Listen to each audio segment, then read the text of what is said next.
क्या आप सोच सकते हैं कि एक छोटे से कमरे में शुरू हुई एक डायमंड पॉलिशिंग यूनिट आगे चल के दुनिया के 90% रफ डायमंड्स को प्रोसेस करने वाली एक इंडस्ट्री बन जाएगी।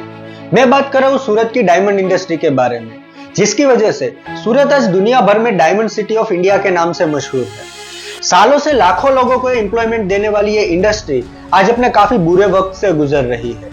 लेकिन क्या है इसकी पूरी कहानी, आइए जानते हैं इस वीडियो में। इंडिया में ब्रिटिश रूल के दौरान काफी लोग रोजगार के लिए अफ्रीका के देशों में गए थे। उनमें सूरत के दो भाई गांडा भाई कुबेरदास मावजीवाला और रंगीलदास मावजीवाला भी शामिल थे।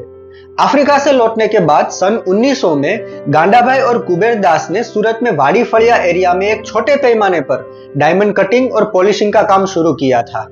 उसके बाद डायमंड पॉलिशिंग की पहली फैक्ट्री नवसारी में 1947 में बागमल जवेरी ने शुरू की थी।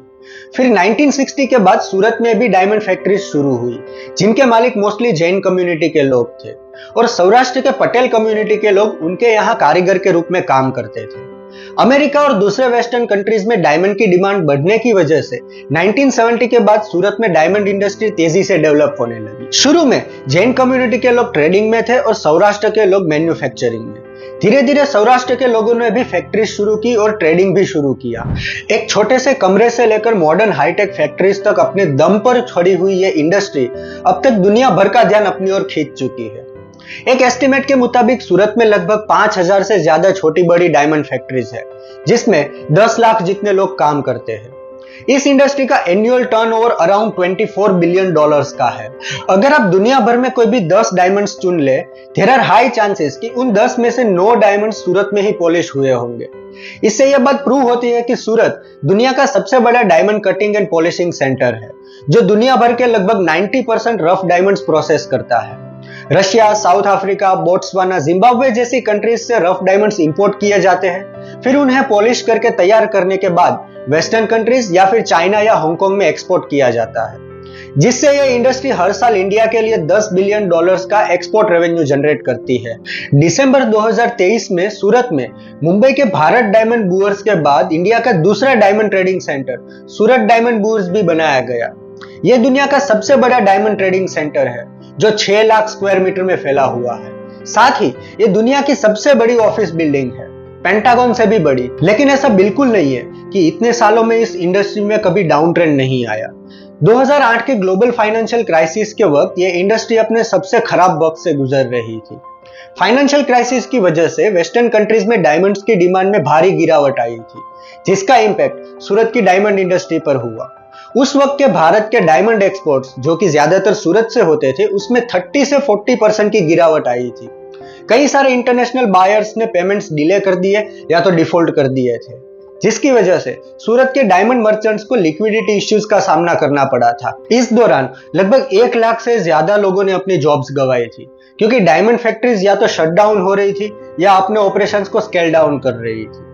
बेरोजगारी के कारण लोगों की परेशानियां बढ़ने लगी और कई रिपोर्ट्स में वर्कर्स या फिर स्मॉल बिजनेस ओनर्स के सुसाइड केसेस भी सामने आए थे।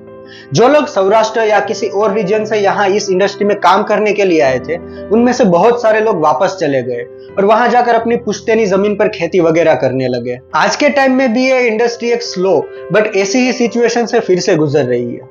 2008 के फाइनेंशियल क्राइसिस के बाद 2012-13 से लेकर 2020 तक इस इंडस्ट्री ने काफी रिकवरी की थी, लेकिन 2020 के बाद इसमें फिर से स्लो डाउन दिख रहा है, जिसके मल्टीपल रीजंस है। जैसे कि रशिया यूक्रेन वॉर। सूरत के डायमंड मर्चेंट्स मेजरली रशिया से ही रफ डायमंड्स इंपोर्ट करते हैं। रशिया की अल्रोसा माइनिंग कंपनी सूरत डायमंड इंडस्ट्री की लार्जेस्ट सप्लायर है रफ डायमंड्स की। रशिया यूक्रेन वॉर शुरू होने के बाद वेस्टर्न कंट्रीज ने रशिया पर बहुत सारे सैंक्शंस लगाए, जिसने रशियन माइनिंग कंपनीज को भी लपेट लिया। इस वजह से बहुत सारी कंट्रीज ऐसे डायमंड्स खरीदना अवॉइड कर रही है जिसका ओरिजिन रशिया हो, और इसका इंपैक्ट सूरत की डायमंड प्रोडक्शन और एक्सपोर्ट्स पर हुआ है।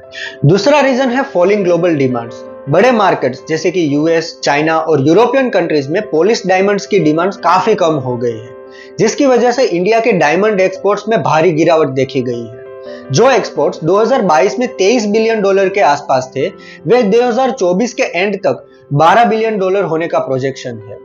कम डिमांड की वजह से पॉलिश डायमंड की प्राइस में भी 20 से 25% की गिरावट देखी गई है। तीसरा रीजन है लैब ग्रोन डायमंड्स, यानी कि सिंथेटिक डायमंड्स की बढ़ती हुई डिमांड।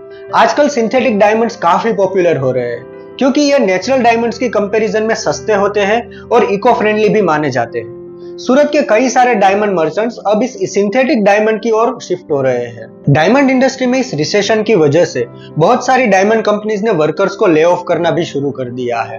पिछले 8-9 महीनों में 50,000 से ज्यादा वर्कर्स अपनी जॉब गवा बैठे हैं और ये सिचुएशन हर महीने बद से बदतर होती जा रही है। इतने डाउन टर्न के बावजूद भी गवर्नमेंट का काफी कम इंटरवेंशन देखने को मिला है, जिससे स्ट्रगलिंग वर्कर्स या फिर बिजनेसेस को सपोर्ट मिल सके। सूरत की डायमंड इंडस्ट्री सिर्फ एक व्यापार नहीं बल्कि एक कहानी है इस पर डिपेंडेंट बहुत सारे लोगों के सर्वाइवल की।